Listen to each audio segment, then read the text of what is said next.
नमस्कार, जन टीवी देख रहे हैं आप। मैं श्वेता शर्मा आपके साथ। खबरों की शुरुआत से पहले एक नजर डालेंगे अभी की हेडलाइंस पर। मुख्यमंत्री धामी ने वाटर स्पोर्ट्स क्लस्टर चैंपियनशिप का किया शुभारंभ। पुलिस बलों के खिलाड़ी और अधिकारियों का किया स्वागत। पहली बार उत्तराखंड को मिली मेजबानी। पीएम मोदी का 14 अप्रैल को उत्तराखंड प्रस्तावित दौरा। कई विकास योजनाओं का करेंगे लोकार्पण। शिलान्यास। प्रशासन तैयारियों में जुटा।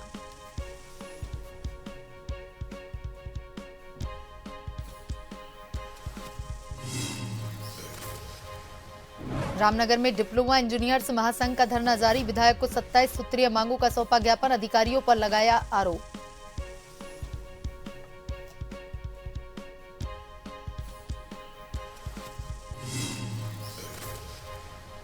विकासनगर में गुलदार के हमले से एक व्यक्ति की मौत। जंगल में लेने गया था लकड़ी। इलाके में फैली दहशत। डीएफओ ने दिया मुआवजे का आश्वासन।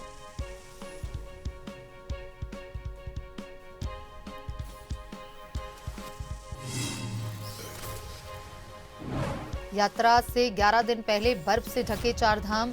सभी जिलों में बारिश। रुद्रप्रयाग में दिन में छाया अंधेरा। टेहरी में सड़क टूटी।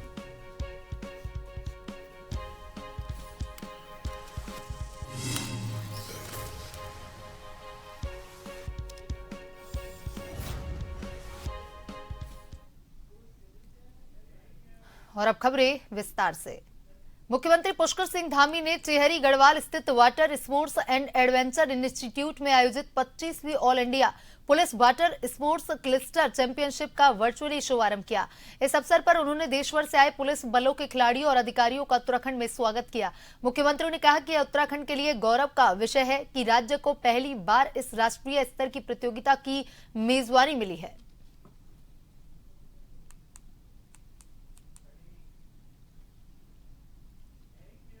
प्रधानमंत्री नरेंद्र मोदी का 14 अप्रैल को उत्तराखंड दौरा प्रस्तावित है। जानकारी के मुताबिक इस दौरान प्रधानमंत्री मोदी देहरादून नई दिल्ली एलिवेटेड एक्सप्रेस वे के साथ ही अन्य विकास योजनाओं का लोकार्पण शिलान्यास करेंगे। प्रधानमंत्री मोदी के दौरे को लेकर के शासन और पुलिस प्रशासन तैयारियों में जुटा हुआ है। और वहीं प्रधानमंत्री के दौरे की तैयारियों को लेकर के देहरादून के एसएसपी प्रेमेंद्र डोवाल ने बताया कि प्रधानमंत्री के दौरे को लेकर जनपद पुलिस सभी तैयारियों में जुटी हुई है।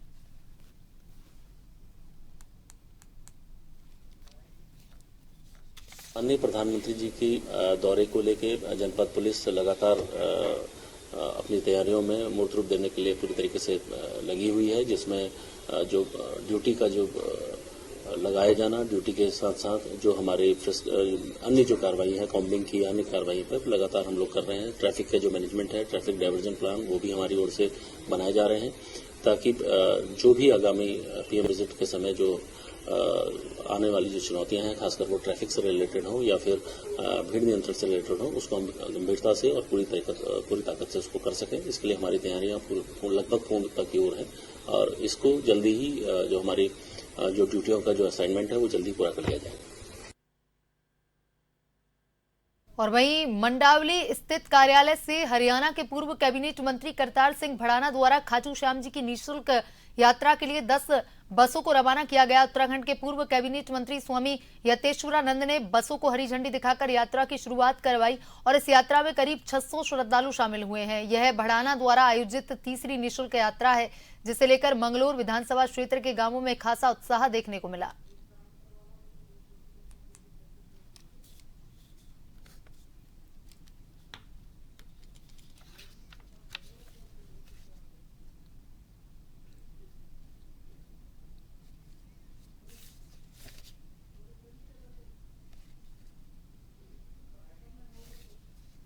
हमें करतार सिंह भड़ाना जी के द्वारा भेजा जा रहा है और हम बहुत खुश हैं उनके काम से। कोई खर्च लिया जी, हमारे से कुछ भी खर्च नहीं लिया जा रहा है। निःशुल्क यात्रा है। जी, निःशुल्क यात्रा है और हम बहुत खुश हैं।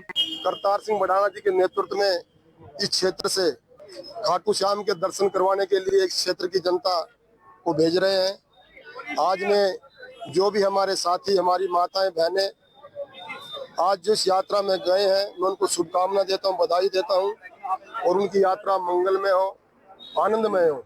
मैंने बहुत सारे नेता देखे हैं, चुनाव हारने के बाद क्षेत्र में आते तक भी नहीं, वो तो तन मन धन से जनता की सेवा कर रहे हैं।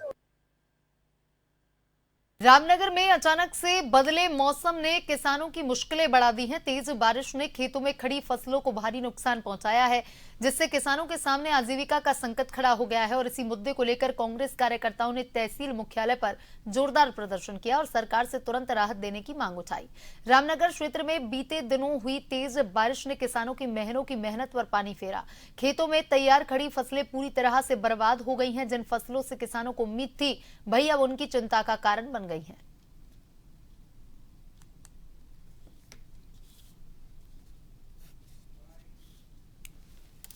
को और बारिश से जो है गेहूं की खड़ी फसल को और जो कटाई शुरू हो गई थी गेहूं की, उसको भारी क्षति हुई है। एक तो बारिश से जो है गेहूं का रंग अब जो है काला पड़ जाएगा और आधे से अधिक फसलें गिर गई हैं, उसमें 30-35% का नुकसान हो जाएगा। तो हम सरकार से मांग करने आए हैं कि वो क्षतिपूर्ति का, चाहे वो गेहूं की फसल हो, दूसरी सब्जी की फसलें हो या आम, लीची या दूसरे फलों की फसलें हो, उन सबकी क्षतिपूर्ति का आकलन कर किसानों के लिए मुआवजा पैकेज की तुरंत घोषणा करें। देश में होने वाली जनगणना 2027 को लेकर के तैयारियां अब तेज हो गई हैं। उत्तराखंड में पहले चरण के तहत मकान सूचीकरण और मकानों की गणना का काम 25 अप्रैल 2026 से शुरू होकर 24 मई 2026 तक चलेगा। उत्तराखंड में पहले चरण के तहत 25 अप्रैल से 24 मई 2026 तक घर घर जाकर मकान सूचीकरण और गणना का कार्य किया जाएगा और इसके लिए 10 अप्रैल से 24 अप्रैल तक पूर्व सूचीकरण का कार्य भी चलेगा। वहीं दूसरे चरण में जनसंख्या गणना 9 फरवरी 2027 से 28 फरवरी 2027 तक करवाई जाएगी।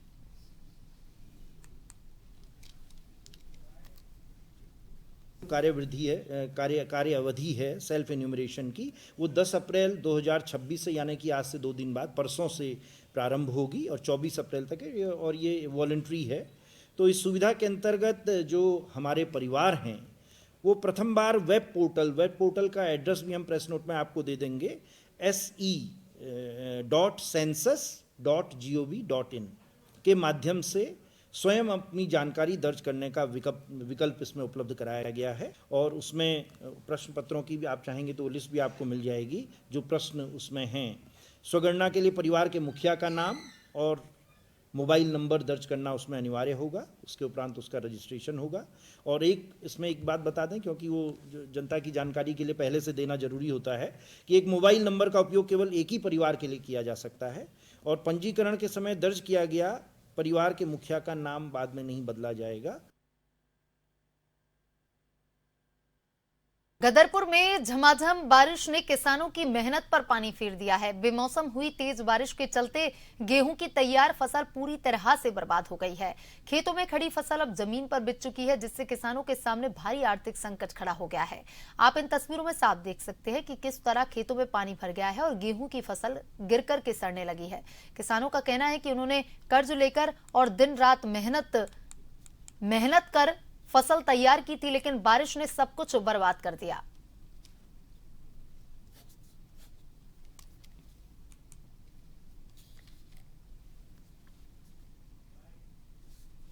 कई 100 एकड़ यहाँ जो जमीनें, जो फसल है वो नष्ट हो चुकी है और बारिश की वजह से पूरी फसल बर्बाद है। मेरा कहना यही है कि सरकार को किसानों के प्रति इनका मुआवजा देना चाहिए। किसान तो नहीं तो पट है, जो जमीनें पूरी खत्म हो चुकी है। यहाँ तक भी कुछ हालात है सही हैं, दिख रहे हैं आपको, आगे चल के देखना आप पूरी फसल काली पड़ चुकी है। मैं इस पर ये कहूँगा, ये देखिए मेरा ही खेत है। गेहूँ का जो हालत है इस समय 2 दिन से लगातार बारिश के कारण से पूरी गेहूँ एकदम मेरा नष्ट हो रखा है। मैं प्रशासन से ये निवेदन करूँगा कि जो हालत है इस समय, इसमें हम लोगों को मुआवजा मिलना चाहिए। और लगातार हम किसान लोगों के साथ अत्याचार भी होता जा रहा है कि कभी न कभी किसान लोग ही जो भी करे, किसान लोगों के साथ ही नुकसान होते जा रहा है। और शासन प्रशासन से निवेदन ये कहेंगे हमें मुआवजा दिया जाए। वक्त चलाए छोटे से ब्रेक के बाद वापस खबरों की तरफ रुख करेंगे।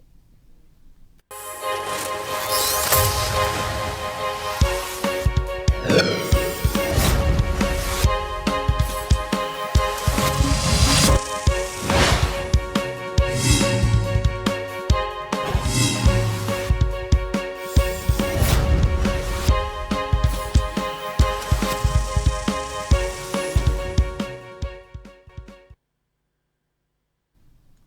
के बाद एक बार फिर से आपका स्वागत है। ये बढ़ते हैं खबरों की तरफ। उत्तराखंड के किच्छा में नशे के विरुद्ध चलाए जा रहे अभियान के तहत उधम सिंह नगर पुलिस को बड़ी सफलता हाथ लगी। पुलिस ने 2 अलग अलग मामलों में एक युवक और एक महिला को भारी मात्रा में स्मैक के साथ गिरफ्तार किया है। एक कार्रवाई रुद्रपुर और दूसरी कार्रवाई किच्छा कोतवाली अंतर्गत क्षेत्र में पुलिस द्वारा की गई है। दोनों आरोपियों के पास से पुलिस ने करीब 70 लाख कीमत की 236 ग्राम स्मैक बरामद की है। पकड़ा गया युवक उत्तर प्रदेश के जिला बरेली निवासी अर्जुन कुमार बताया जा रहा है। दूसरी कार्रवाई में कुमाऊं क्षेत्र की एंटी नार्कोटिक्स टीम ने किच्छा पुलिस के साथ संयुक्त कार्रवाई करते हुए एक महिला तस्कर को गिरफ्तार किया।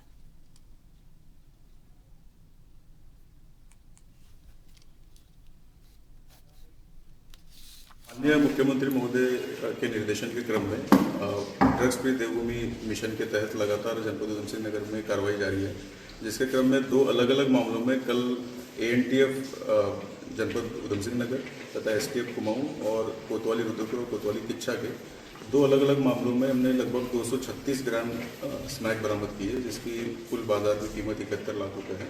इसमें 2 अभियुक्तों को अरेस्ट किया गया है। जो पहला मामला है, जो ANTF और कोतवाली रुद्रपुर का एक जॉइंट कार्रवाई चेकिंग के दौरान की गई है, ये रुद्रपुर रामपुर बाईपास के नज़दीक एक युवक को पकड़ा गया है, जिसका नाम अर्जुन सिंह है। ये रहने वाला बरेली का है और ये फतेहगंज से स्मैक लेके आना इसने बताया। चंपावत जिले के लोहाघाट ब्लॉक के सीमांत दिगाली चोड़ क्षेत्र से खबर है, जहां लोहाघाट की ओर से आ रही एक कार अचानक से अनियंत्रित होकर लगभग 500 मीटर गहरी खाई में जा गिरी। सामने के गांव के ग्रामीणों के द्वारा ऑल्टो को खाई में गिरता देख तत्काल ग्रामीणों को दुर्घटना की सूचना दी गई। सूचना मिलते ही मूसलाधार बारिश के बीच समस्त ग्रामीण दुर्घटना स्थल की ओर दौड़े। बारिश के बीच किसी तरह 500 मीटर गहरी खाई में उतर करके कड़ी मशक्कत के बाद ग्रामीणों ने किसी तरह से दोनों घायलों को खाई से निकालकर सड़क तक पहुंचाया।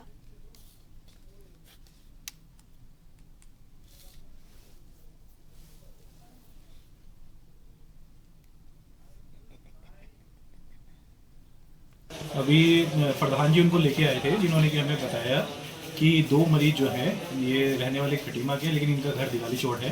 ये दिगाली चौड़ से लोहाघाट की तरफ आ रहे थे और रास्ते में इनकी गाड़ी लगभग 500 मीटर खाई में गिरी है। जो दोनों गंभीर हालत में यहाँ पर आए हैं, दोनों के फीमर फ्रैक्चर है, जिसको हमारे ऑर्थोपेडिक सर्जन ने मैनेज किया है। लेकिन उसके अलावा एक पेशेंट गैस्ट्रिक में भी है, जिसको होश नहीं है, उसको हम लोग इंट्यूबेट कर रहे हैं और नॉर्मल कंडीशन में करके थोड़ा नॉर्मल करें ताकि नीचे तक भेजा जाए उसको। फिर हम 108 के थ्रू दोनों को हल्द्वानी रेफर करेंगे। दोनों की कंडीशन जो है सीरियस है ना। दोनों को, एक को हेड इंजरी है, एक को मल्टीपल फ्रैक्चर्स हैं, जिसका हम ट्रीटमेंट भी कर रहे हैं। बाकी प्लास्टर वगैरह लगाती हैं।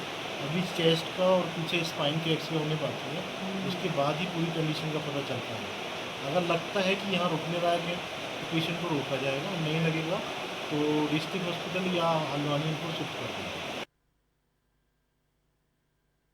उत्तराखंड कांग्रेस में इन दिनों ऑल इज वेल नजर नहीं आ रहा है। बीते दिनों कांग्रेस में हुई ज्वाइनिंग के बाद से प्रदेश की राजनीति में कांग्रेस के भीतर चल रही खींचतान खुलकर सामने आने लगी है।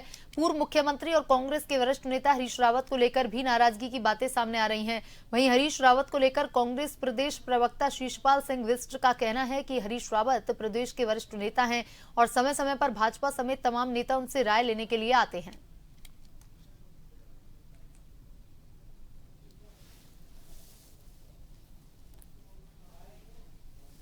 देखिए, आदरणीय हरीश रावत जी इस प्रदेश के सबसे वरिष्ठ नेता हैं और भारतीय जनता पार्टी भी इस बात को मानती है। उनसे सलाह लेने के लिए समय समय पर मुख्यमंत्री, शासन के अधिकारी और मंत्री आते रहते हैं और कांग्रेस पार्टी को इस प्रदेश की सत्ता में देखना उनका सपना है। वो बार बार सोशल मीडिया पे, सार्वजनिक मंचों पे भी इस बात को कहते हैं। और कांग्रेस एक परिवार है, और परिवार के अंदर आप देखते हैं कि कभी कभी कुछ विषय ऐसे होते हैं जिसमें ज़रूरी नहीं कि सबकी सहमति हो, लेकिन अपनी जो बात है वो पार्टी में जो है नेता कहते हैं। और हरीश रावत जी ने सोशल मीडिया के माध्यम से सहजता से अपनी बात को रखा है कि 60 वर्षों की उनकी सेवा हो गई है और इस सेवा में 10-15 दिन का उनको अवकाश चाहिए, तो इसमें कोई बुराई नहीं है।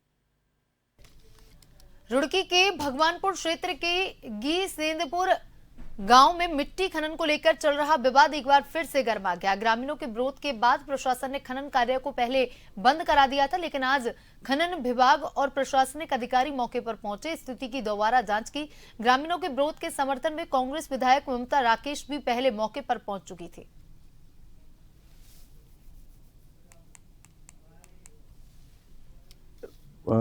गी मोहम्मद सईदपुर का खसरा नंबर 303 है।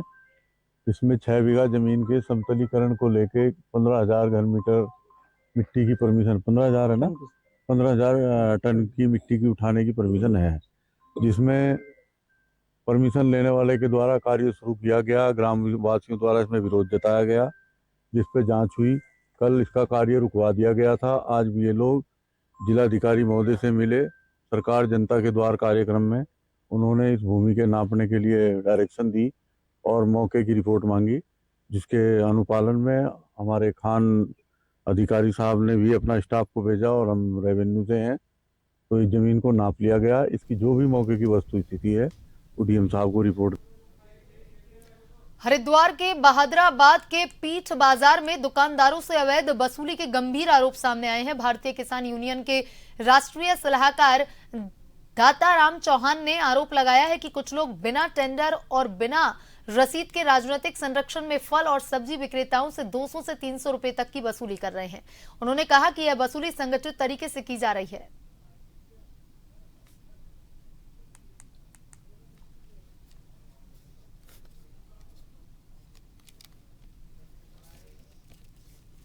जबरदस्ती दबले कुचले समाज का जो शोषण कर रहे हैं यहाँ, मैं उनकी आवाज उठा रहा हूँ। और भाजपा के नेता ना कोई ठेका, ना कोई ऑप्शन, ना कोई किसी तरह का उनके पास कोई कागज नहीं, कुछ उनके आका उन पर जबरदस्ती उगाई करा रहे हैं।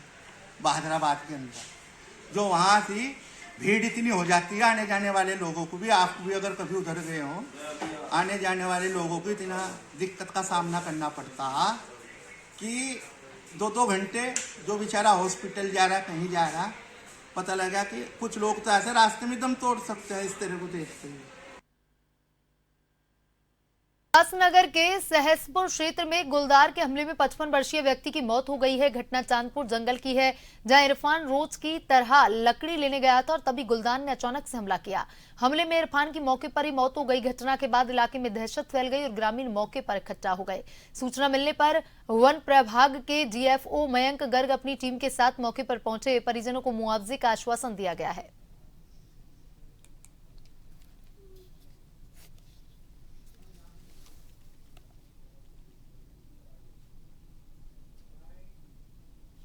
चौड़पुर रेंज के रेंज ऑफिस के समीप ही का जो जंगल है, वहाँ पर एक व्यक्ति को गुलदार द्वारा हमला किया गया है। सूचना प्राप्त होते ही मैं यहाँ मौके पर आया था, तो यहाँ पर आने पर मुझे पता चला कि जिस व्यक्ति पर हमला हुआ है उसकी मृत्यु हो चुकी है। अभी मृतक के पीएम कराने का प्रक्रिया चल रही है। पीएम के बाद ही ये स्पष्ट हो पाएगा कि मृत्यु का कारण क्या है, क्योंकि उसे जो बॉडी है, बॉडी पे कई जगह घाव के निशान है। देख के ऐसा लग रहा है कि शायद गुलदार द्वारा हमला किया गया हो। गांव के जंगल में एक लेपर्ड ने एक व्यक्ति पे हमला करके उनको मौत के घाट उतार दिया। बहुत ही दर्दनाक है और अभी कागजी लिखापढ़ी की जा रही है। इसलिए पोस्टमार्टम में ज़्यादातर ऐसे सिचुएशंस में अदरवाइज हम एग्जामिशन भी करा देते हैं, लेकिन इस दशा में कागजों में कोई कमी ना रह जाए, इसलिए हमने यही कहा है हॉस्पिटल को कि कल सुबह प्रातः ही पोस्टमार्टम करें ताकि पीड़ित परिवार को ठीक से पूरी तरीके से आर्थिक सहायता मिल सके। उत्तराखंड में आगामी 19 अप्रैल से शुरू होने जा रही चारधाम यात्रा को लेकर राज्य सरकार प्रशासन पूरी तरह से तैयारियों में जुटा हुआ है। यात्रा को सुरक्षित सुगम बनाने के लिए सड़क स्वास्थ्य और सुरक्षा व्यवस्थाओं पर विशेष ध्यान दिया जा रहा है। लोक निर्माण विभाग के सचिव पंकज पांडे ने जानकारी देते हुए कहा कि चारों धामों के कपाट 19 अप्रैल से खुलने शुरू हो जाएंगे और इससे पहले सभी आवश्यक तैयारियां पूरी करने का लक्ष्य रखा गया है। उन्होंने बताया कि विभाग की ओर से सुनिश्चित किया जा रहा है कि 15 अप्रैल तक सड़कों से संबंधित सभी कार्य पूरे कर लिए जाएं। इसके लिए लगातार मॉनिटरिंग की जा रही है और अब तक 2 बार समीक्षा बैठक भी आयोजित की जा चुकी है।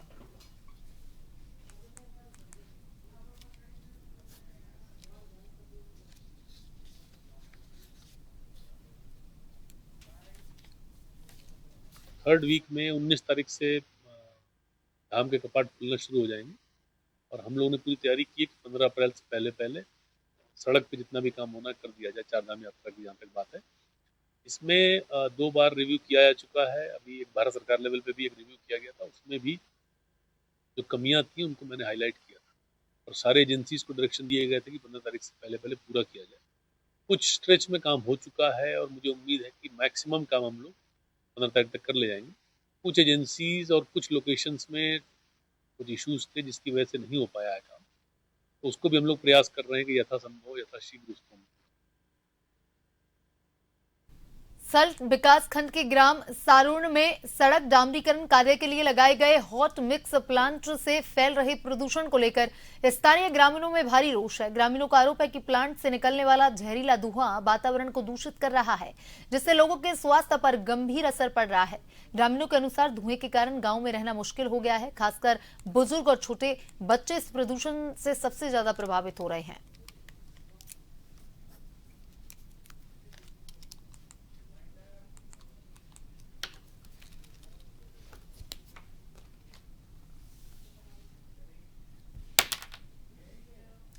बुलेटिन में अभी तक के लिए इतना ही। बने रहिए जन टीवी के साथ। नमस्कार।